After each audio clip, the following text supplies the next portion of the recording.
Hello everyone. तो अपने series को कंटिन्यू करते हुए आज फिर से निफ्टी, बैंक निफ्टी, सेंसेक्स और बैंक एक्स की एनालिसिस करने वाले हैं। तो पहले डिस्कस कर लेते हैं कि कहाँ पे मैंने ट्रेड बनाया हुआ था। तो आज मैंने दो जगह पर ट्रेड बनाया हुआ था और दोनों में एसएल हिट हो गया।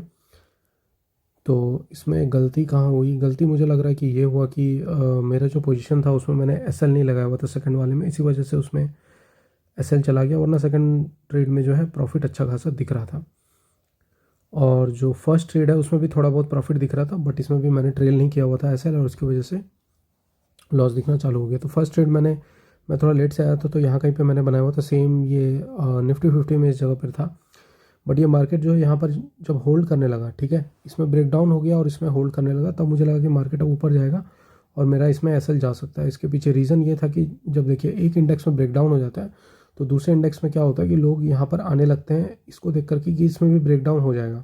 अब जब ब्रेक डाउन इसमें नहीं होता है, ठीक है, इस तरीके से मार्केट होल्ड करने लगता है, तो इसका मतलब ये है कि मार्केट जो है, मार्केट को जाना अपोजिट डायरेक्शन में। ये जो भी लोग जो है जैसे निफ्टी को देख करके इसमें घुसे हैं, तो बैंक निफ्टी में उनका एसएल चला जाएगा, ठीक है। तो ये होता है साइकोलॉजी जिसके अकॉर्डिंग एसएल हंटिंग काम करता है। तो पहला वाले ट्रेड में तो मैं समझ गया था कि इसमें एसएल जाने वाला है, तो पोजीशन जो है मैं सोच रहा था थोड़े मोड़े प्रॉफिट में जब आएगा तो क्लोज कर दिया जाएगा। बट यहाँ पर जो प्रॉफिट था वो जब वापस यहाँ पर आया तो यहाँ पे कोई प्रॉफिट दिख ही नहीं रहा था, वो बल्कि उस समय भी लॉस ही चल रहा था। और वापस से जब यहाँ पर आया तो 60 पॉइंट का मैं एसएल रखा हुआ था मैंने, तो वो 60 पॉइंट का एसएल जो है हंट हो गया। अब मेरा दिन का जो टारगेट होता है वो 70 से 80 पॉइंट यूजुअली होता है, बट आज मैंने क्या किया कि 60 पॉइंट का एसएल जाने के बाद 30 पॉइंट का और मैंने एसएल ले लिया, तो 90 पॉइंट के आसपास मेरा एसएल था।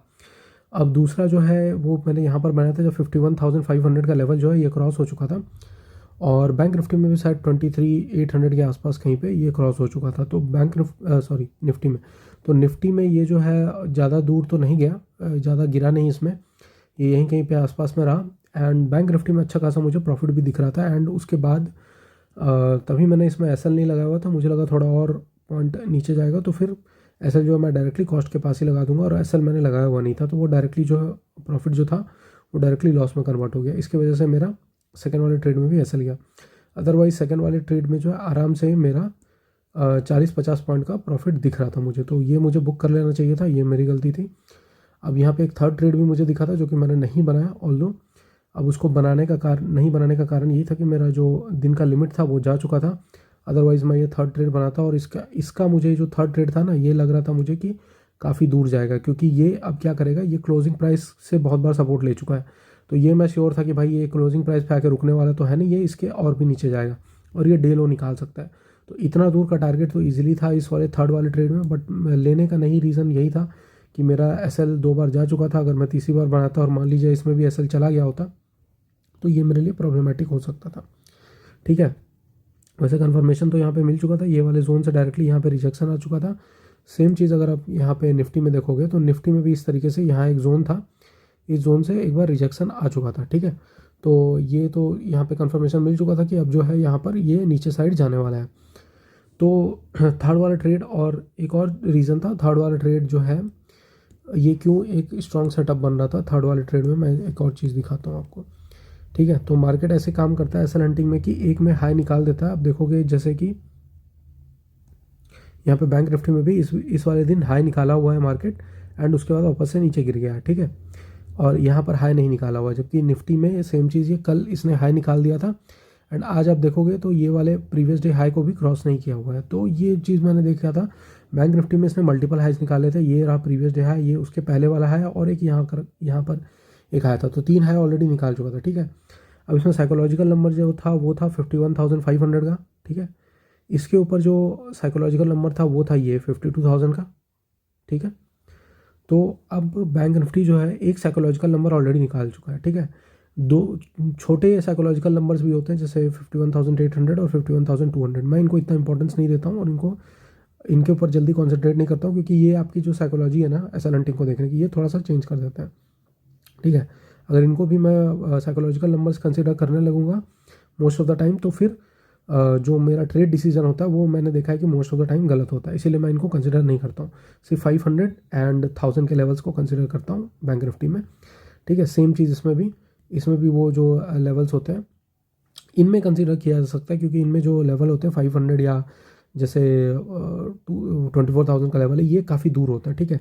तो इनमें इतना जल्दी जो है हंट नहीं हो सकता, तो इसमें छोटे वाले जो साइकोलॉजिकल नंबर्स हैं ना, ये मैटर कर जाता है 24,800 निफ्टी के केस में, ठीक है। फिर अगर आप सेम चीज़ आप जब सेंसेक्स में जाओगे तो यही चीज़ आपका 79,000 और 79,500 ये वाले नंबर जो है ये मैटर करेंगे।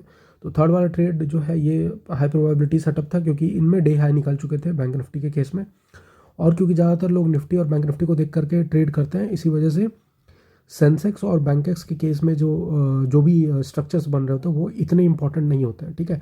अगर आप सेंसेक्स भी देख रहे हो तो आपके लिए इंपॉर्टेंट है या तो आप बैंक निफ्टी देखो या आप निफ्टी देखो, दोनों में से कोई एक आप फॉलो करोगे तभी आप सेंसेक्स में करेक्ट ट्रेड आपका ज़्यादातर बनेगा एसएल हंटिंग में। तो अब इसमें हाई निकल गया। अब दूसरा था कि ये जो साइकोलॉजिकल नंबर था 52,000, इसके नीचे मार्केट ट्रेड कर रहा था, तो क्या ये 52,000 का लेवल निकालने वाला था? तो चांसेस थे कि नहीं, ये नहीं निकालेगा। क्यों? एक लेवल निकाल चुका है, डे हाई निकाल चुका है यहाँ पर, और यहाँ पर भी देखा जाए तो एक छोटा मोटा साइकोलॉजिकल नंबर 23,800 ये निकाल चुका था। तो अब मार्केट में काफ़ी पॉसिबिलिटी थी कि ये जो काफ़ी लोग जो बैठे हुए होंगे कि यार 51,500 का लेवल निकल गया, अब एक काम करते हैं, हम बैठे रहते हैं, 52,000 का लेवल भी ये जो है मार्केट जो है क्रॉस कर जाएगा। तो ऐसा कम पॉसिबिलिटी थी, अगर मार्केट क्रॉस भी करता तो 52,000 का लेवल को ऐसे मतलब पूरे स्पीड में ब्रेक करता एंड उसके बाद रिवर्सल आ जाता। तो ये होने की पॉसिबिलिटी बहुत ज़्यादा थी, एंड यहाँ पर मुझे पता था कि क्लोजिंग प्राइस से ये 2-3 बार सपोर्ट ले चुका है, तो ये क्लोजिंग प्राइस पर तो नहीं रुकेगा।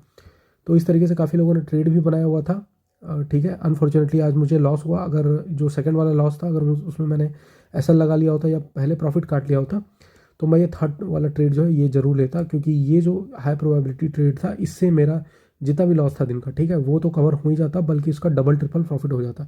ये ऐसा था कि ये 2-3 टाइम्स आपका जो हफ्ता में आप जितना प्रॉफिट बनाते हो ना, उसका 2-3 टाइम्स से मे बी 4-5 टाइम्स जो है आपको प्रॉफिट बना करके दे सकता था।